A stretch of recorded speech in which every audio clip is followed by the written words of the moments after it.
Namaskaram. Welcome to Rasatantra Academy. Develop your chemistry with chemistry. Myself, Fanny Smith.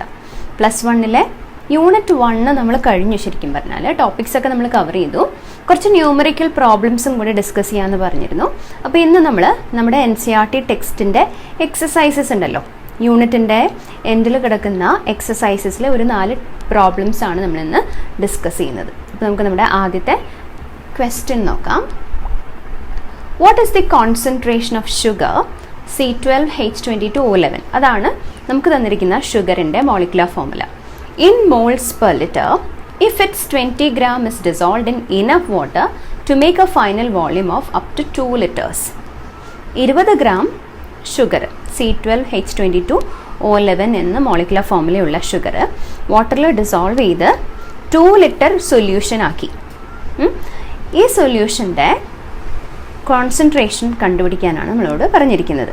Moles per litre എന്ന യൂണിറ്റിലാണ് concentration കണ്ടുപിടിക്കാൻ പറഞ്ഞിരിക്കുന്നത്. അപ്പോൾ അതെന്താണ്? Moles per litre നമുക്ക് കിട്ടുന്നത് മൊളാരിറ്റി കണ്ടുപിടിക്കുമ്പോഴാണ്. isn't it? എന്താണ് മൊളാരിറ്റിയുടെ definition? Number of moles of the solute divided by volume of the solution in litres. അപ്പോൾ നമുക്കിത് സോൾവ് ചെയ്യാം. ആദ്യം തന്നെ ഒരു ന്യൂമറിക്കൽ പ്രോബ്ലം നമുക്ക് കിട്ടുമ്പോൾ നമ്മൾ അതിലുള്ള വാല്യൂസ് എന്തൊക്കെ ക്വാണ്ടിറ്റീസ് നമുക്ക് തന്നിട്ടുണ്ടെന്ന് ആദ്യം നമ്മൾ അനലൈസ് ചെയ്യണം. അത് നമ്മൾ ആദ്യം തന്നെ എഴുതി വെക്കുകയും ചെയ്യണം. അപ്പോൾ നമുക്ക് ഷുഗറിൻ്റെ മോളിക്കുലർ ഫോർമുല തന്നിട്ടുണ്ട്. C12H22O11. This is the molecular formula. ഇത് 20 grams ആണ് നമുക്ക് തന്നിരിക്കുന്നത്. So we have the mass of sugar. ഇനി അടുത്തതായിട്ട് നമുക്ക് തന്നിരിക്കുന്നത് volume of the solution. Volume is equal to 2 liters. You have to find out the molarity. Molarity ആണ് നമ്മൾ കണ്ടുപിടിക്കേണ്ടത്. മൊളാരിറ്റിയുടെ ഫോർമുല നിങ്ങൾക്കറിയാം. What is the formula? Number of moles of solute. ഇവിടെ ആരാണ് സൊല്യൂട്ട്? ഷുഗർ ആണ് solute. Divided by volume of solution in liters. Volume of solution in liters. ഇനി നമുക്ക് നമ്മുടെ പ്രോബ്ലം സോൾവിങ് സ്ട്രാറ്റജിയിലേക്ക് പോകാം. ഇപ്പോൾ ഈ ഇക്വേഷനൊക്കെ നിങ്ങൾക്ക് അറിയാം, ടീച്ചർ അത് വായിക്കുകയാണ്. നമ്പർ ഓഫ് മോൾസ് നമ്മൾ എങ്ങനെ കാണും? How will you find the number of moles? Mass by molar mass അല്ലേ? അപ്പോൾ മോളാർ മാസ് നമുക്ക് ഇതിൻ്റെ കാൽക്കുലേറ്റ് ചെയ്യണം. For that will calculate the molar mass first.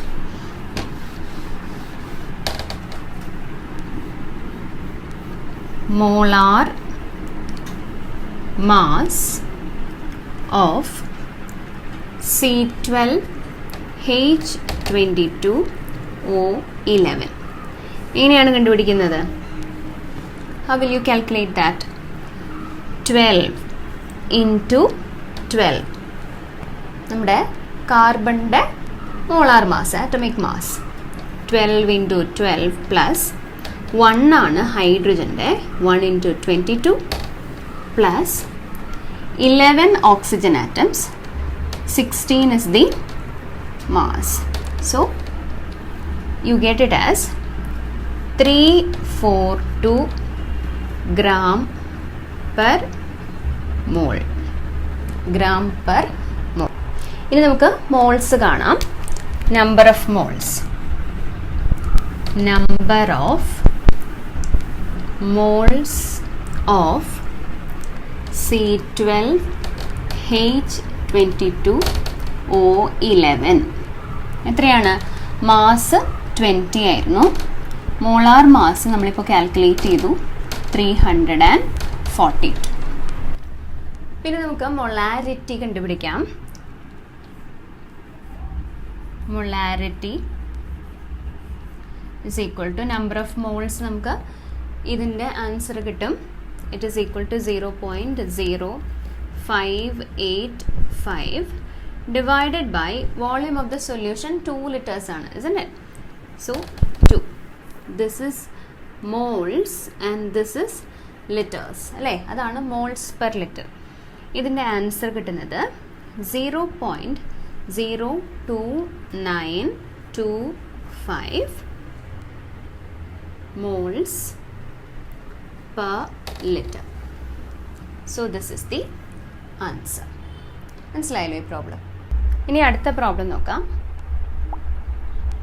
Identify the limiting reagent if any in the following. Limiting reagent identify ചെയ്യാനാണ് പറഞ്ഞിരിക്കുന്നത്. A+B2 giving AB2, അതാണ് നമ്മുടെ reaction. അതിൽ ഫസ്റ്റ് ക്വസ്റ്റ്യൻ നോക്കൂ. 300 atoms of A is reacting with 200 molecules of B. Second part is 2.5 moles of A is reacting with 5 moles of B. അപ്പോൾ ആദ്യം നമുക്ക് നമ്മുടെ റിയാക്ഷൻ എഴുതാം. A+B2 forming AB2. ഇതാണ് നമ്മുടെ റിയാക്ഷൻ. ആദ്യത്തെ ചോദ്യം ഇതാണ്. 300 atoms A reacting with 200 molecules of B. That is the question. അപ്പോൾ ഇതിൽ ലിമിറ്റിംഗ് റിയേജൻ്റ് ഉണ്ടോ? ഉണ്ടെങ്കിൽ ഏതാണ് ലിമിറ്റിംഗ് റിയേജൻ്റ്? എ ആണോ ബി ആണോ? അതാണ് ചോദ്യം. അപ്പോൾ ഈ ഇക്വേഷനിൽ നിന്ന് നമുക്കൊരു കാര്യം മനസ്സിലായി. 1 atom of A is reacting with 1 molecule of B. ആറ്റവും മോളിക്യൂളും തമ്മിലുള്ള വ്യത്യാസം നിങ്ങൾക്കറിയാം. അറ്റ്ലീസ്റ്റ് 2 atoms കമ്പൈൻ ചെയ്തിട്ടാണ് ഒരു മോളിക്യൂൾ ഫോം ചെയ്തിരിക്കുന്നത്. അപ്പോൾ ഇവിടെ B2 എന്ന് എഴുതിയിരിക്കുന്നതിൻ്റെ അർത്ഥം അതൊരു ഡയാറ്റമിക് ആയിട്ടുള്ള മോളിക്യൂളാണ് B, isn't it? അപ്പോൾ 1 atom of A needs 1 molecule of B. അങ്ങനെയാണെങ്കിൽ 300 ആറ്റംസിന് 300 മോളിക്യൂൾസ് ഓഫ് ബി വേണം. പക്ഷെ ഇവിടെ 200 മോളിക്യൂൾസേ ഉള്ളൂ. That means B is not enough അല്ലേ? അപ്പോൾ ആരാണ് ലിമിറ്റിംഗ് റിയേജൻറ്റ്? ലിമിറ്റിംഗ് റിയേജൻറ്റ് എന്ന് പറഞ്ഞാൽ ആരാണ്? ഒരു കെമിക്കൽ റിയാക്ഷൻ്റെ ഫേറ്റ് തീരുമാനിക്കുന്ന റിയാക്റ്റൻ്റ് ആരാണോ, അതായത് ആദ്യം തീർന്നു പോകുന്ന റിയാക്റ്റൻ്റ് ആണ് ഈ റിയാക്ഷൻ പിന്നെ നടക്കുമോ ഇല്ലയോ എന്നുള്ളത് തീരുമാനിക്കുന്നത്. ഇസിൻ്റെ അപ്പോൾ ഒരാൾ ആദ്യം തീർന്നു പോയി കഴിഞ്ഞാൽ പിന്നെ റിയാക്ഷൻ നടക്കുമോ? ഇല്ല. അപ്പോൾ ഇവിടെ ആരാദ്യം തീർന്നു പോകും? ബി തീർന്നു പോകും. ഇസിൻ്റെ because only 200 molecules of B is present. A 300 ആറ്റംസും ഉണ്ട്. അപ്പോൾ B is the limiting reagent. B is the limiting reagent. അപ്പോൾ നമ്മുടെ ഫസ്റ്റ് ക്വസ്റ്റ്യനുള്ള ഉത്തരമായി. ഇനി സെക്കൻഡ് ക്വസ്റ്റ്യൻ എന്താണ്? 2.5 moles of A plus 5 moles of B. 2.5 moles of A and 5 moles of B. മോൾസിൻ്റെ എണ്ണം നമ്മൾ ഈ സ്റ്റോയിഷ്യോമെട്രിക് കോഎഫിഷ്യൻസിൽ നിന്നാണ് മനസ്സിലാക്കുന്നത് അല്ലേ? അപ്പോൾ ഇവിടെ എയുടെയും ബിയുടെയും സ്റ്റോയിഷ്യോമെട്രിക് കോഎഫിഷ്യൻസ് 1 തന്നെയാണ്, isn't it? അപ്പോൾ നമ്പർ ഓഫ് മോൾസ് തുല്യമാണ് ആസ് പെർ ദി സ്റ്റോയിഷ്യോമെട്രി. അപ്പോൾ 1 mole of A 1 mole of A requires 1 mole of B. ഇവിടെ 2.5 മോൾസ് ഓഫ് എ ഉണ്ട്, 5 മോൾസ് ഓഫ് ബി ഉണ്ട്, isn't it? അപ്പോൾ 2.5 മോൾസ് എക്ക് എത്ര മോൾസ് ബി വേണം? 2.5 മോൾസ് ഓഫ് ബി മതി. പക്ഷെ ഇവിടെ 5 മോൾസ് ഓഫ് ബി ആണുള്ളത്, അതായത് 2.5 മോൾസ് എക്സ്ട്രാ ആണ് അവിടെ. അപ്പോൾ ഇവിടെ ഈ പർട്ടിക്കുലർ കേസിൽ ആരാണ് ലിമിറ്റിംഗ് റിയേജൻറ്റ്? എ ആണ് ലിമിറ്റിംഗ് റിയേജൻറ്റ്. കാരണം എ ആദ്യം തീർന്നു പോകും, ബി പിന്നെയും എക്സസ് ആയിട്ട് ഉണ്ടാകും. So here A is the limiting reagent. Limiting reagent. മനസ്സിലായല്ലോ ഈ ക്വസ്റ്റ്യൻ. ഇനി അടുത്ത ക്വസ്റ്റ്യൻ നോക്കാം. Calculate the concentration of nitric acid in moles per liter in a sample which has a density of 1.41 gram per ml and the mass percent of nitric acid in it being 69%. ഇപ്പോൾ ചോദ്യം part by പാർട്ടായിട്ട് നമുക്ക് എടുത്ത് നോക്കാം. Calculate the concentration of nitric acid. നമ്മൾ കണ്ടുപിടിക്കേണ്ടത് nitric ആസിഡിൻ്റെ കോൺസെൻട്രേഷനാണ് ഇൻ മോൾസ് പെർ ലിറ്റർ. അപ്പോൾ മൊളാരിറ്റി ആണ് നമ്മൾ കണ്ടുപിടിക്കേണ്ടത്, മനസ്സിലായി. So we will write that first. Molarity ഇത് നമ്മൾ കണ്ടുപിടിക്കണം. ഇനി അടുത്തത് തന്നിരിക്കുന്ന ഡേറ്റ എന്താണ്? Density of the solution. Density തന്നിട്ടുണ്ട്. സൊല്യൂഷൻ്റെ ഡെൻസിറ്റിയാണ് തന്നിരിക്കുന്നത്. സാമ്പിൾ എന്നാണ് പറഞ്ഞിരിക്കുന്നത്. That means it is the density of the solution. That is 1.41 gram per ml. Mass percent of nitric acid in it being 69. Mass percent of HNO3 is 69%. Okay, അപ്പോൾ ഇത്രയും കാര്യങ്ങൾ നമുക്ക് തന്നിട്ടുണ്ട്. അതായത് ഡെൻസിറ്റിയും മാസ് പെർസെൻറ്റും മാത്രം, പിന്നെ ബാക്കിയുള്ള കാര്യങ്ങളൊക്കെ നമ്മൾ കണ്ടുപിടിക്കണം. ഇനി എന്തൊക്കെയാണ് നമ്മൾ കണ്ടുപിടിക്കേണ്ടതെന്നൊന്ന് ചിന്തിച്ച് നോക്കാം. മൊളാരിറ്റിയാണ്. അപ്പോൾ number of moles per litre, isn't it? അപ്പോൾ നമ്പർ ഓഫ് മോൾസ് നമുക്ക് കണ്ടുപിടിക്കണം.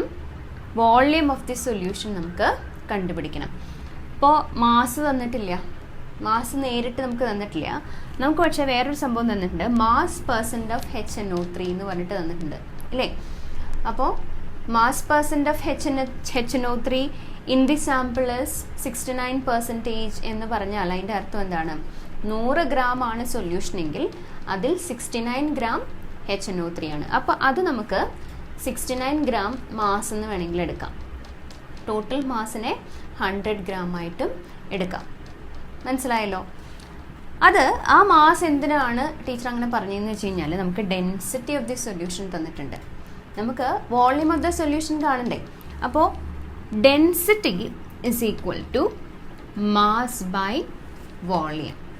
Since we are given 1.41 gram per ml as the density, നമുക്ക് വോളിയം അറിയില്ല, അത് കാണണം. Mass of the solution 100 gram ആണ്, isn't it? അതിൽ 69% HNO3 എന്ന് തന്നിട്ടുള്ളത് കൊണ്ടാണ് നമ്മൾ ആ 100 gram എടുക്കുന്നത്. So 100 gram is the mass of the solution by V. അപ്പോൾ V എന്തായിരിക്കും? V will be equal to 100 gram divided by 1.41 gram per ml. ഗ്രാമും ഗ്രാമും cancel ആയിപ്പോയി. You will get the value of this as 70.92 ml. This is the volume of the solution. ഇനി നമുക്ക് moles കാണണം. Number of moles of HNO3. ഇപ്പോൾ number of moles കാണാൻ വേണ്ടിയിട്ട് molar mass കാണണ്ടേ? Molar mass of HNO3 is equal to hydrogen 1 14 ആണ് നൈട്രജൻ്റെ atomic mass, ഓക്സിജൻ്റെ 16 into 3. You will get it as 63 gram per mole. 63 gram per mole. അപ്പോൾ number of moles എന്തായിരിക്കും? Number of moles will be equal to mass നമുക്ക് 69 gram ആയിട്ട് എടുക്കാം. 69 gram divided by 63 grams per mole. This is 1.095 moles. 1.095 moles. അപ്പോൾ ഇനി നമുക്ക് മൊളാരിറ്റിയുടെ ഇക്വേഷനിലേക്ക് substitute ചെയ്യാം. Molarity is equal to 1.095 divided by volume of the solution in liters ആണ്. നമുക്ക് ml ആണ് കിട്ടിയത്. 70.92 ml ആണ് കിട്ടിയത്.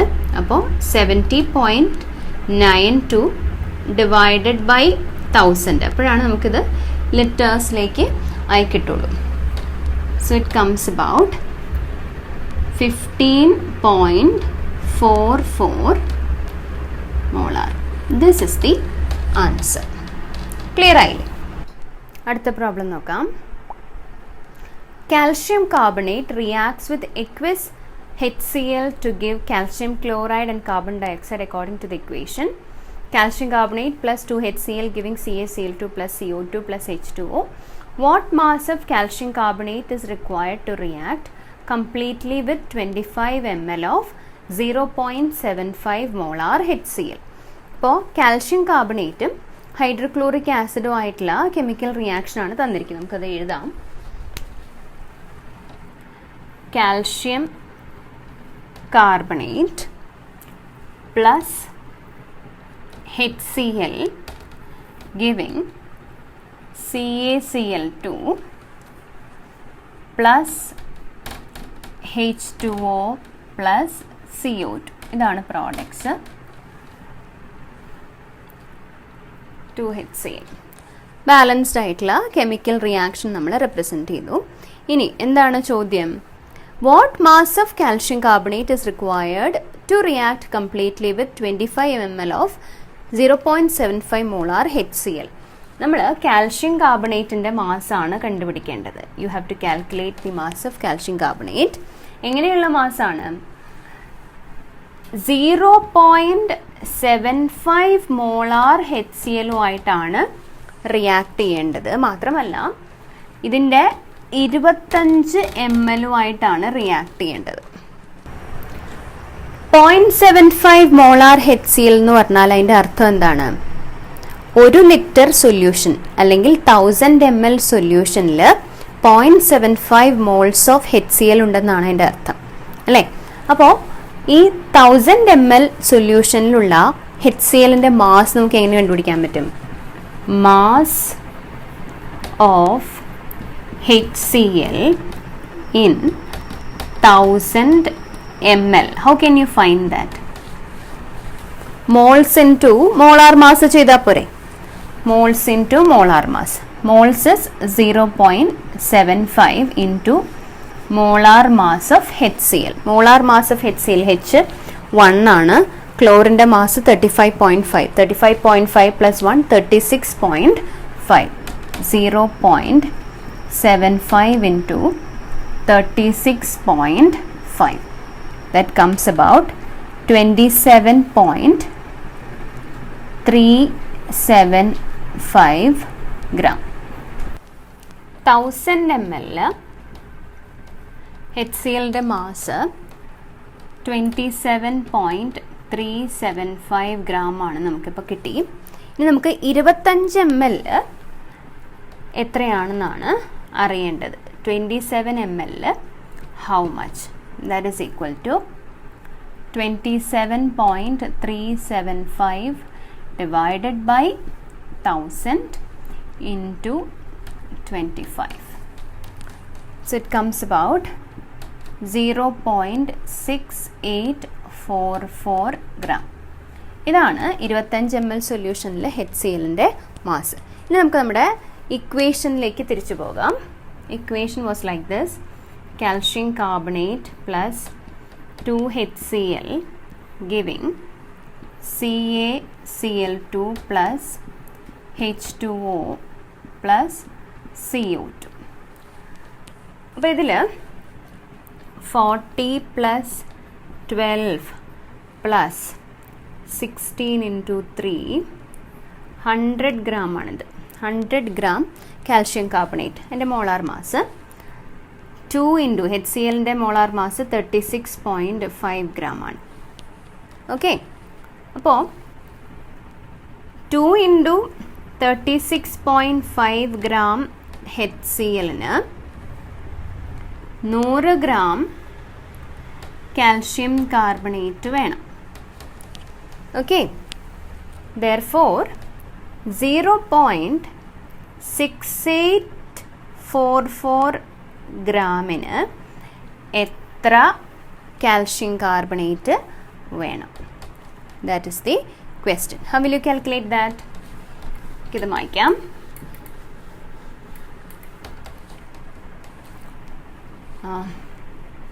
is equal to 100 gram divided by 2 into 36.5 gram into 0.6844 gram.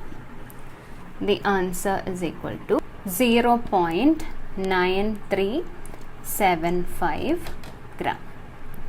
അപ്പോൾ 0.75 മോളാർ HClൻ്റെ 25 ml റിയാക്ട് ചെയ്യാൻ ആവശ്യമായിട്ടുള്ള കാൽഷ്യം കാർബണേറ്റിൻ്റെ മാസ് 0.9375.